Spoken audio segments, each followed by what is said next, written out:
inspiring you to set the marketplace ablaze in partnership with an awesome and limitless God. This is the Kingdom Driven Entrepreneur Podcast, and this isn't business as usual.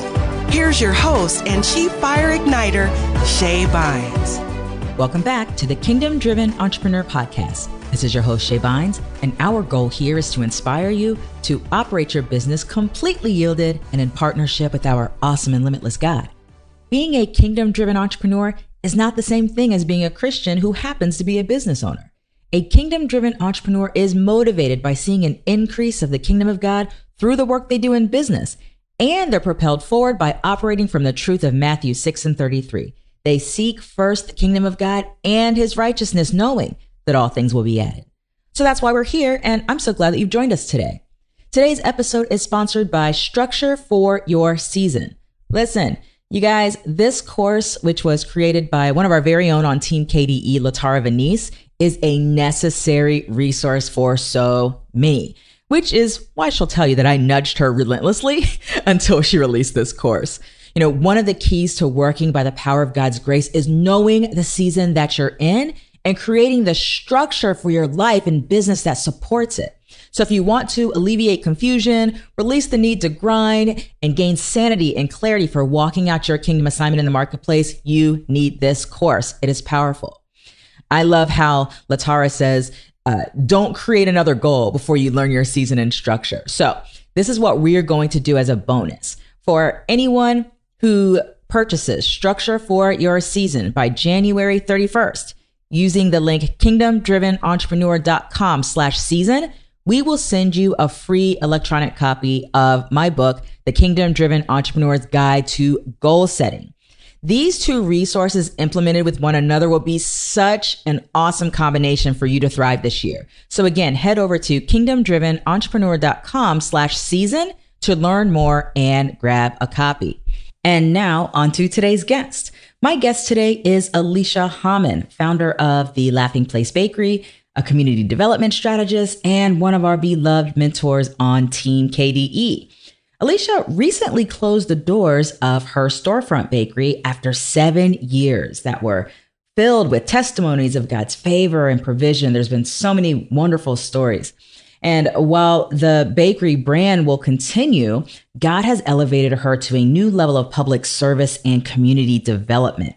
Now, I asked her to join me on the podcast because we have tracked her journey, her adventures with God and her business and this bakery over the past several years.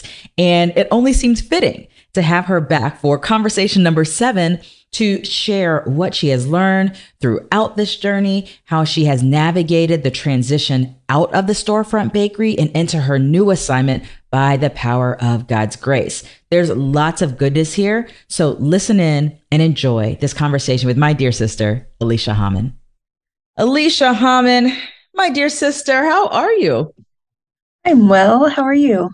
I'm doing really good. Listen, I shared this with you via text, but I was going back looking in KDE podcast history and realized that you actually have the award. We didn't make an award. I'm making, right now. You have the award of being the most frequent guest ever on the Kingdom Driven Entrepreneur Podcast. This conversation you and I are having will be your 7th appearance on this podcast since it started in 2013. And I was like, this is wild. That's crazy to me, but it's kind of cool too, because thinking back, like how KDE in general, but then also the podcast has literally encompassed the entirety of my business. So which is really cool. That's kind of cool. Like, yeah, from day that one. Is really cool. I love it. So when I was thinking about, I had a handful of spots to fill as I was, finishing my time here as host. And I was like, I gotta have Alicia back because we've been a part for those who are longtime listeners. We've been a part of your story, the story of the Laughing Place Bakery from the inception. And so I had to have you back. So for those who haven't had the benefit of some of the past, let's actually kind of start and catch some folks up at least a little bit. Okay. And share, because right now you are no longer you were always the founder of the Laughing Place Bakery. Yeah. And you were always, you always had that. But the Laughing Place Bakery actually closed at the end of 2022.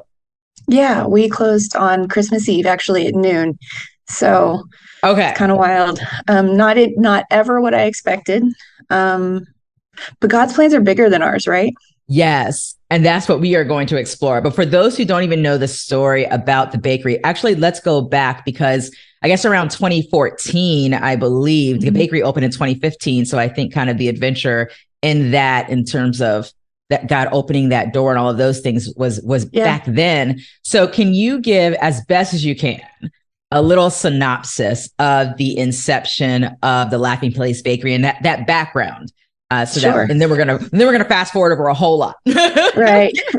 So, okay, Cliff's Notes version.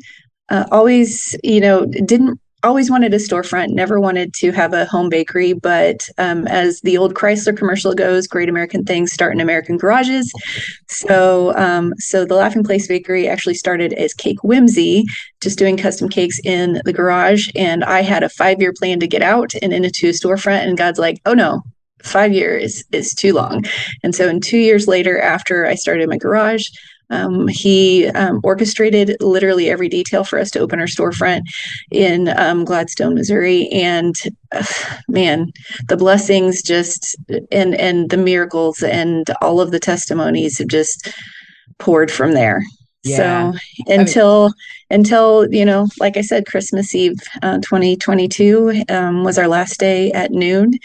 But God, he'd already actually stepped me into the thing that he had been preparing me for. I just didn't know I was being prepared for it. And that's where I find myself now.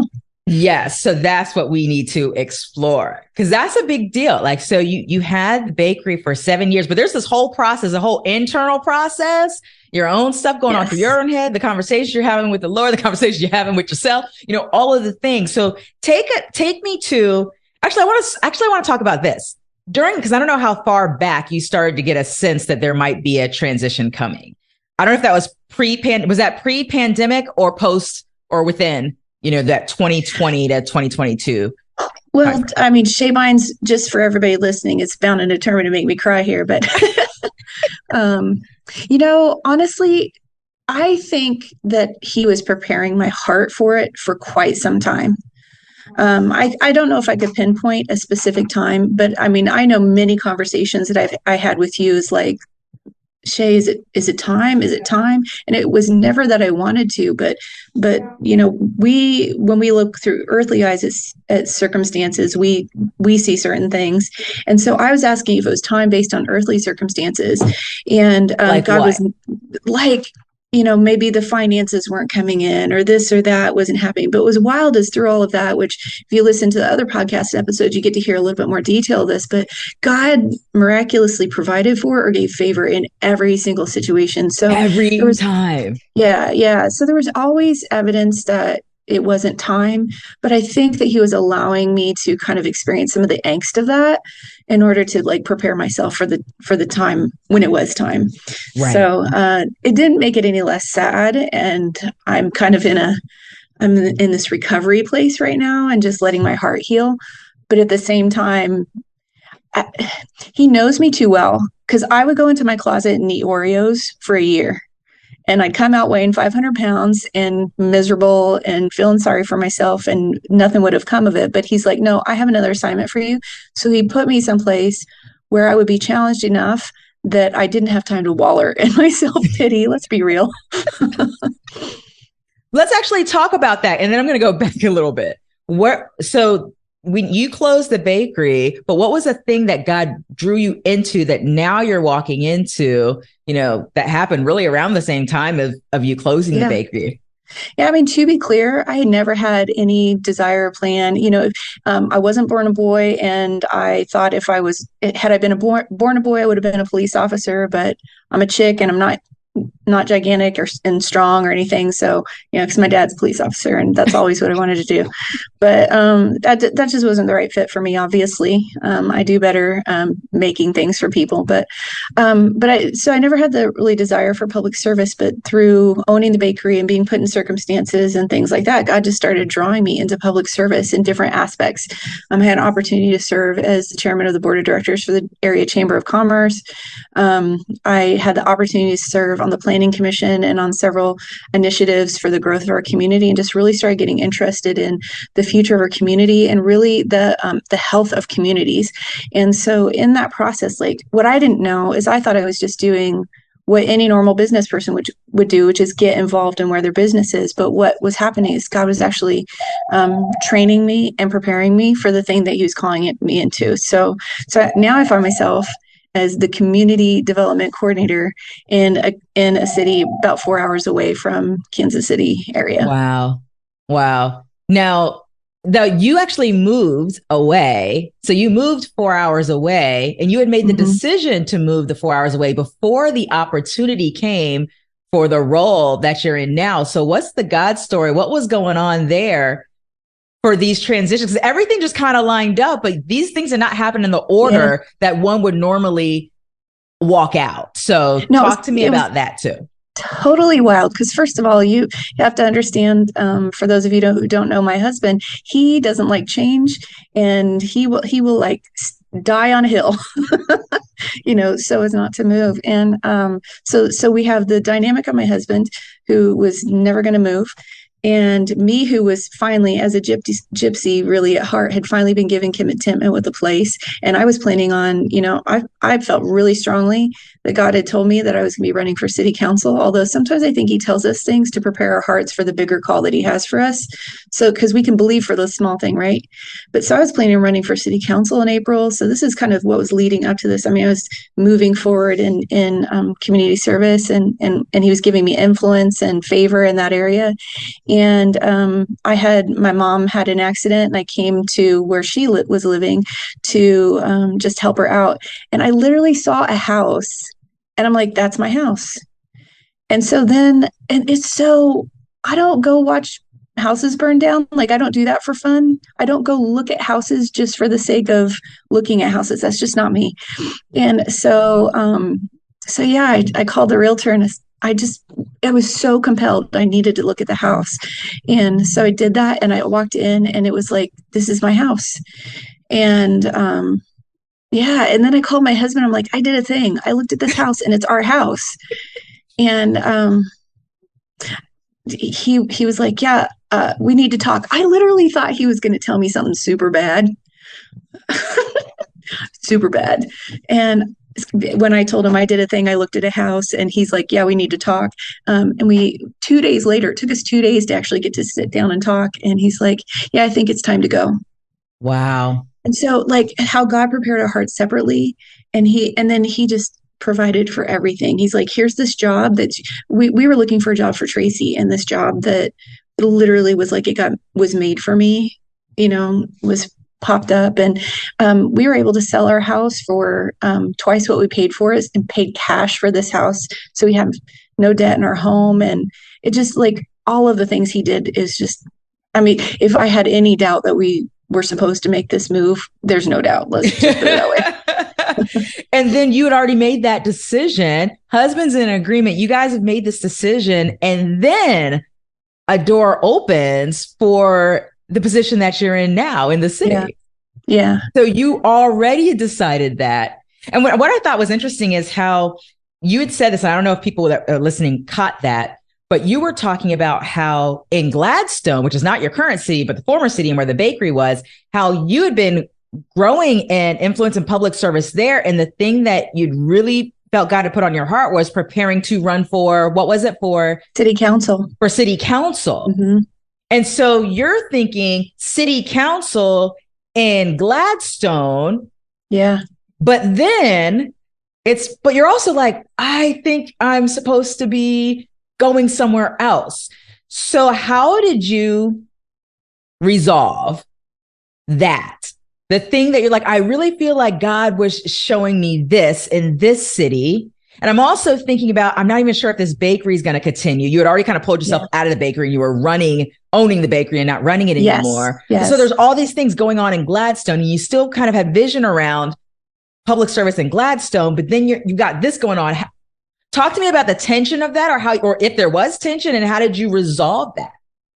Yeah. So, I mean, it's honestly, so we saw the house, and initially we were just going to sell our house, pay cash for this one, and just hold on to it for retirement. Like, that was literally our initial plan. We had not initially planned on just up and moving, because we had plans in Gladstone. Right. And then the job came about, that job opportunity. And I'm like, yeah, they wouldn't want me, like I'm not qualified for that and what have you. So I had a conversation about the job, and then I'm like, Tracy, I think I'm supposed to interview for this job. And basically it came down to, we knew we were supposed to move right away if I got the job. So that was like, okay, since that worked out, and this, that's our decision. That's kind of like, we're going. Because on paper, I wasn't qualified for it, but God had trained me and prepared me for it. So we knew that was going to have to be a God favor thing. And I mean, if his hand was on it, then his will is on it too. So yeah, so good. So now I want to talk about how, because you've had some time of reflection now. So since all of these decisions and all of these things, right? I want to know, what are some of the key things that you take out of, that was 7 years in the bakery, or was it 8, 7 or 8? 7. 7 years. Oh, that's funny. 7 years in the bakery that you can kind of look at and say, wow, I see that God, orchestrated this, and this. These were like the key things that I learned and were preparation for the next phase of what God had for me. What are some of these highlights that are coming up for you as you're reflecting? Yeah, I think one of the biggest highlights for me is just, it was a constant lesson in community. And I didn't really realize that. I just knew I wanted to be a different kind of boss.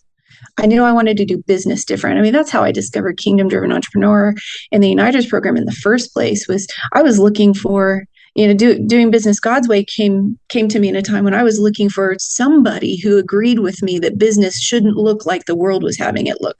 Right. And so really I just went into it with I wanted to be a different kind of boss. I wanted to own a business where people enjoyed coming to work, even on the bad days, And so, but over time, I had this grand idea that I was going to build community, and then the money would take care of itself, But in reality, what happened is God taught me about community, and community built me. And, so I learned community within the confines of the bakery. And then when we grew in that enough, God allowed us to take that outside of the confines of the bakery and start, really helping our community to thrive and grow.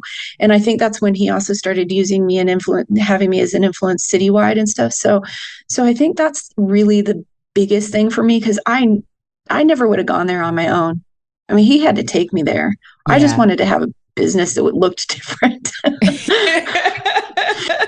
So since you've been baking for so long, and even in the context of business, has that part been uncomfortable for you at all? Like not having the identity aspect of baker or bakery owner, or has that been a relatively easy transition for you? Intensely uncomfortable. Well, first of all, he had taken me out of the operations of the bakery because it had become my identity. And he's like, nope, I'm your identity. And so there was a lot that I went through, just in growth in that process of stepping out of the operations. And that was really, really hard. So it's not an identity so much, but it is any longer, but it is my love language. And that hasn't changed. We're not really sure what that looks like. I'm still taking some time to pray and grow and talk to him about what that looks like for the future. I will be doing something in baking for sure. I'm writing a cookbook. Nice. And I'll probably be doing a video series of training, just because I really love doing that. And that's healing for me, and it is rest for me to be able to do those things. So I don't see myself stepping completely out of it. But I also, I can't fathom how it goes with where he has me right now. but I also can't fathom it not going with where he has me right now. Cause like he's far more creative than I am. So like it will fit together somehow. I just don't quite have a full picture for what it is yet. And I love that you're not rushing that. No, I need to cry a little bit. Because there's a lot of sadness to it too. And one of the things that I'd really like for people to hear, which is, I mean, I know it's kind of the end of the Laughing Place Bakery as we knew it in the brick and mortar, but the biggest lesson that I have learned when I was really kind of mourning after the decision was made to close, and we knew that there were certain numbers that we had to reach, and I had the most incredible staff, Anissa Bynes being one of those, who were willing to stay on, and they had the vision and the heart to really carry on what the atmosphere that God had dictated there. And we're doing a phenomenal job. We just didn't make the numbers to be able to continue. And so when that decision came about, I just felt like such a failure. And I spent a few days really just struggling with that. And he just point blank, like, so sometimes Holy Spirit, I want to be clear, like Holy Spirit talks to us how we need to be talked to. He's a relational God, right? So to be clear, he's kind of harsh with me, but that's because that's what I need. So when I tell you this story, just know that if you're listening to this and that's not what you need, that's not how Holy Spirit's probably going to talk to you. But just need people to know that. Because I mean, I joke that I feel like I just got my butt spanked, and it's kind of true, but I need that sometimes because I'm a pretty strong-willed person. But he asked me like really clear as day. I mean, I've not ever heard his audible voice, but when I tell you clear as day, it might as well been an audible voice. He said, "Who gave you the right to determine what the success or failure of my assignment was?" And I'm like, I mean, speechless, right? And he's like, "So who gives you the right to determine when it's done?" And I just like was really overwhelmed and spent a lot of time thinking about that. And, I wouldn't do anything different. Yeah. I mean, of course, hindsight is 2020. So we can look back and say, "Oh, I would have done such and such different because I know this now that I didn't know then." Yeah. But that's not reality. Reality is in that moment, would I have done something different? I wouldn't have. So this aspect I'm interested to know, because one of the things when I was asking you about, like, what are some of when you were looking through earthly lenses over the years, when you were looking through earthly lenses and you're like, yeah, I'm not sure. Are we going to keep going? Or are we not? Or whatever. And you talked about how like time and time again, you were seeing how God would orchestrate something and just work out the details. Right. Yeah. So what was different about last year than, let's say, the year before or the year prior, going through the pandemic, going through things before that or whatever, where you could be looking, the natural circumstances could have been very similar 2 years ago or 3 years ago or whatever. What was different last year that had you resolute that we need to hit this particular number or we are not going to renew this lease and this business is going to close down? You could have said that in 2021. You could have said it in 2020. You could have said it in 2019. So what was different? Well, there's a couple things. One, like just one thing is I'd always felt like 7 years. And 7, and when people look at numbers in scripture, a lot of people believe that 7 is the number for completion. And I tend to see that example over and over in my life. So kind of agree with that. So I think that was one of those ways that God had been preparing me. But honestly, it was literally one day I woke up and I was given some information and I was like, it's time. And I had complete peace. So before it was like, is it time? This was like, I woke up, I had the information, it's time, and then peace. Now, peace is not the same thing as I need to mourn the loss of something that's precious to me. Absolutely. And so I think that's an important distinction. The peace that passes understanding happens at the same time as we are mourning the loss of something precious to us. Yes. Yeah. That's so good. And so you'd made that decision. So you guys, so I know the into this because I'm your friend, but also because my daughter was working in your bakery. But you had that whole process then at the end of the year, and you've made those decisions. And when you finally got to that point of, okay, we already know that this is what's going to happen. And I've also moved, I'm in this new position. At that, are you still in mourning phase? Are you still in the mourning stage now? First, let me ask that question. Are you still mourning? Yeah, it's getting fewer and further apart when I just really have the moments. But it's the oddest things, by the way, that I think, is with any loss. It's the oddest things that will set you off. Like, I'll be just fine with things that most people would think would make me upset. But we were unloading the truck at my house, and the guys coming out to help us from church in the middle of the night so that Tracy could get the truck back to Kansas City in time. Like, that just undid me, so it's just this, it's in the strange moments, but so I am, but it takes time. It does. And I'm glad that you give yourself the grace and the space for it. And at the same time, enjoying something new in the new spaces that he's called you to. So what have been some of the, I know we're still early into this position, but what are some of the things that you've either already had to kind of work through, whether it was kind of like mindset for this new work or something that God had to work on in your heart to align with what he was doing right now? Like, what's been this journey with God so far in your right now? Ooh, okay. I really can't go into much detail right now. Right. It'll be something we can go into detail in the future. So maybe there will be more than 7, but that'll be with somebody else. But what I can tell you is this: when David went and stood in front, so many of us look at David and Goliath and we're like, that's the pinnacle. That's what made David David. I would argue that that's not the case, because David was fully David and had everything he needed prior to Goliath. Goliath was just a moment when he went public, right? Right. but we look at Goliath as this. How many times have we in business and in our life, we were like, we have this giant in front of us, this Goliath in front of us. And I would submit that Goliath was actually the easy part, because then David is, he's anointed to be king, but he has this time of fleeing from the person who he loved and had given his service to because of whatever. I won't even go into the whole sermon about that.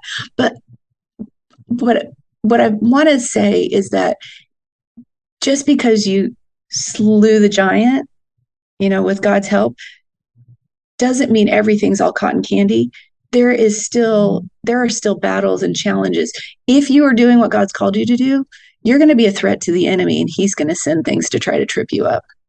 And so I think, like, it's so exciting because there's a testimony, and but I know that God has given me something precious to bring to this community. And it's very early. I haven't been here very long yet, but I just see that the potential and the hearts and the talent and the opportunity for community here. And I'm excited to be a part of it and just help it grow. Yeah, that's good. So now I want to go back to community focus in Gladstone that you had, years of experience. And I'm curious to know, what has God really put on your heart as it relates to bringing kingdom culture into community or the public square, or like, what are you learning, or what have you learned about that? Well, for one, we talk a lot about how some of us are called to be covert and some of us are called to be overt, yes. And I can't help myself. I'm overt. I can't help it. I have very few conversations that I don't talk about Jesus openly. So I don't tend to be just a kingdom concept person. I tend to be like, hey, this is how Jesus operates, and so this is how I'm going to try to operate. Right. But I just see there's such a, right now in our world, we're in this situation where there is a perversion that feels warm and fuzzy of what kingdom community is. Because we want to, there's this perverted version in the world is not love your neighbor as yourself. It is love everything they do, and that equals love. Love everything they say, and that equals love. And if you don't, then that equals hate. And that's not kingdom. Kingdom says, love your brother enough to pull them from the fire. When you pull your brother from the fire, your hands get burnt. I mean, he's talking to me a lot about that right now. It's like, do you love them enough to get your hands burnt? Or are you going to just throw sticks on it? And I think that we have to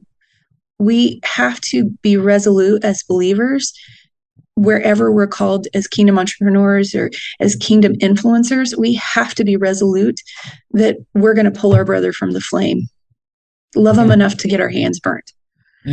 So for me, that's like the big theme of what's the difference between kingdom and the worldly way of thinking right now. So then what's your current stretch? I love asking this question. Like how are you currently being stretched? I'm currently being stretched to believe that he has assigned me the bigness of what he has assigned me.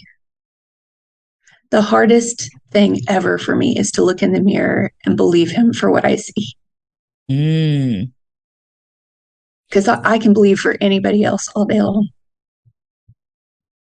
So if we dare go here, you know that I often talk about the lie truth exchange. Like, what's the lie you're believing and what's the truth that, asking the Lord, like, what's the truth you want me to know? So I'm curious to know what this has looked like in this context, this thing that's your stretch. What's the lie and what's the truth that the Holy Spirit has given you? The Father gave you. It's like, this is the truth that I want you to know and all about that. I actually have it right here. Fantastic. Because I'm on assignment to say it to myself every single day for 30 days. So, I love it. I love it. So I have two. So long ago discarded I'm just a girl, but that's the root of it is I'm just a girl. Who am I? Or that I'm not qualified. So there are two things. The first one is I am qualified through Christ for every place he calls my feet to tread. And the other one is I am a kingdom movement leader, and I have been mandated to bring the message of community to the world. That's good.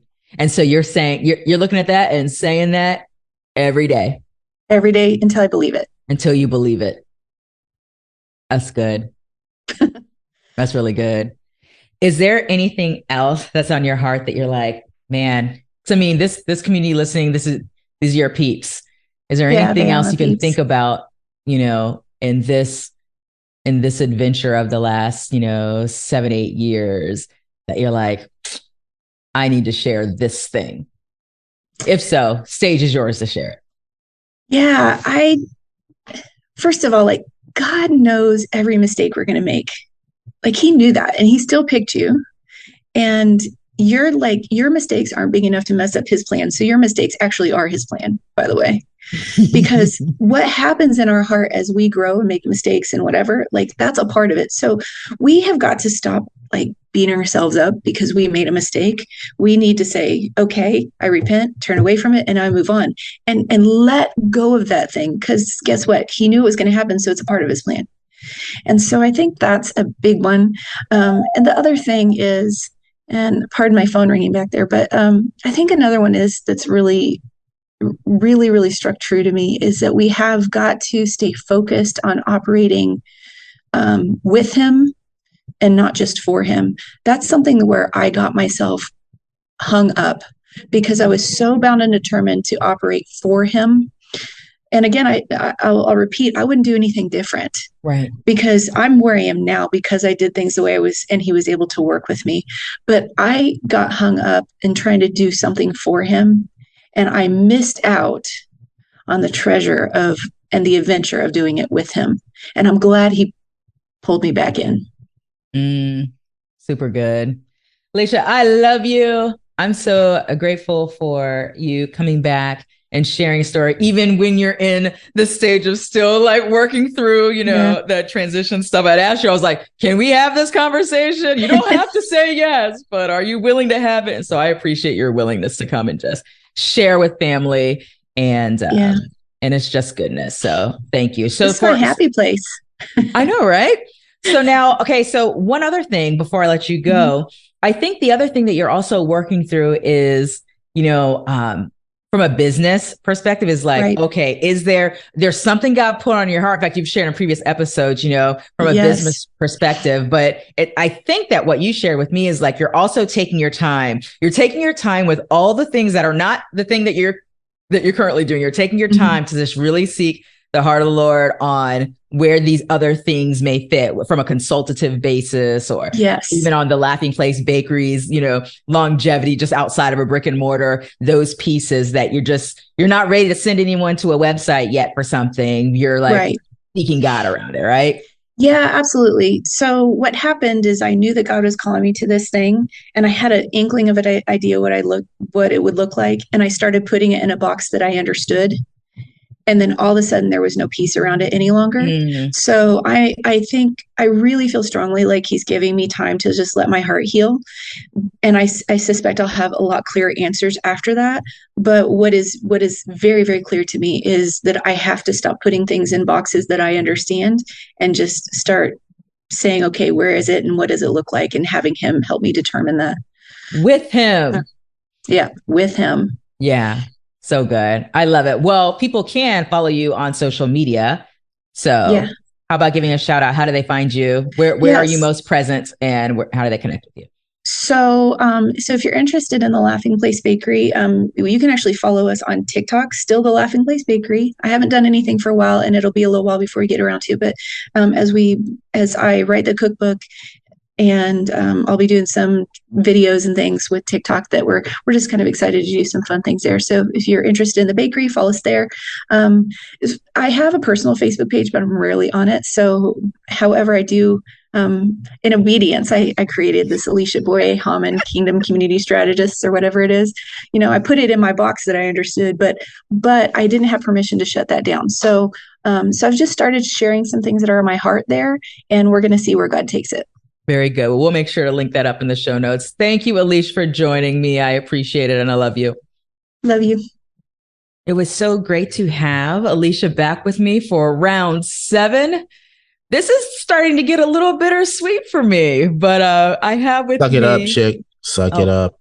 I didn't even introduce you into the conversation yet, Mr. Bynes. So let me do that first. So I have with me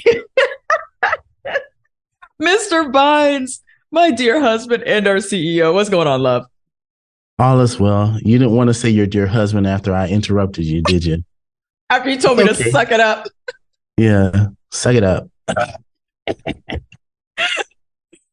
Oh my gosh. All right. So let's talk about your takeaways from my conversation with Alicia. Sure thing.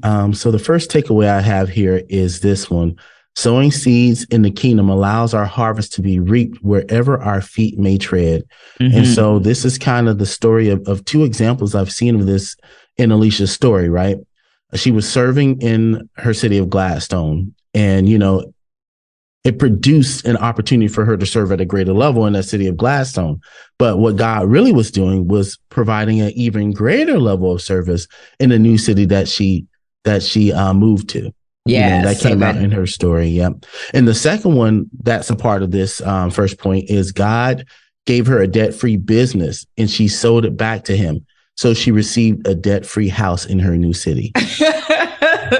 That is so true. And not everyone listening knows that, because we didn't reiterate that part of her story. But yes, for those who didn't know, I mean, the way the bakery even came about was a series of supernatural events of just God being provision every step of the way. And she went from a home-based bakery with very, very little cash available to a whole storefront bakery that was completely debt-free. And so super good. Yeah. So she started this dream of hers with this debt-free storefront bakery that Jesus built. We did a whole little mini film about it, the short film, The Bakery Jesus Built.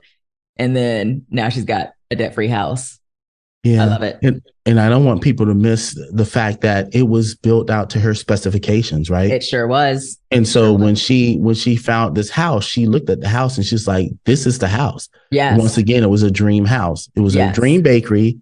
And she didn't have to take a step down. She got her dream house debt free as well. That's right. But that's enough dwelling on that. But I like to pull out stories where you see seeds sown into the kingdom, reaping a harvest from the kingdom, right? Sure. The second point I have here is we don't have the right to determine what success looks like in a God assignment. Only God has the right to do that. That's a whole sermon right there. Mm-hmm. And the third point I have here is speak the truth about yourself until you believe it. Yeah. And that's the truth, not someone else's truth, right? Yeah. The capital T truth. Mm-hmm. What is God revealing to you about yourself? And continue to speak that over yourself until you see it, until you believe it, I should say. Right. And then you'll see it. Mm-hmm. Yeah, I love that. And I love that she had that handy right there when I had asked her that question. It's like, oh, well, by the way, it's right here in my handy dandy notebook. I love it. Yeah, super good. I love that. Was that all the takeaways, Phil? Those were good. That's all my takeaways for today. All right. Thanks for sharing. All right, everyone. Before we let you go, I want to make sure that if you are not familiar with this resource we have for you, I want to tell you all about it. If you go to meetingwithgod.biz, that's meetingwithgod.biz, you can get access to a resource called Seek First the Kingdom, 12 powerful questions to connect you with God's mind and heart in business. So this is a free resource available to you that will really help you to engage God more powerfully and intentionally in your business. Because remember, we're all about not doing business just for the glory of God, but doing business with the presence of God, partnering with him. So go to meetingwithgod.biz and grab that resource. It costs you absolutely $0. All right. Meetingwithgod.biz. Phil, is there anything that you want to share before we get out of here? Sure. I wanted to reiterate that you just said it was free 99. You didn't say it was free. I didn't say it was free 99. I'm letting them know it's free 99. So go get it. Right. And the second thing is wisdom from Shay's Wall. I want you guys to remember to live simply, dream big, be grateful, give love, laugh lots. That's the sign on her wall. So that is the sign on my wall. All right, you guys, we will talk to you more next week on the next episode of the Kingdom Driven Entrepreneur Podcast. Take care and God bless. Thanks for joining us on the Kingdom Driven Entrepreneur Podcast. If you've enjoyed what you've heard today, we encourage you to subscribe and spread the word. And don't forget, you can gain access to even more resources, plus a thriving community of fire starters by visiting our website at kingdomdrivenentrepreneur.com.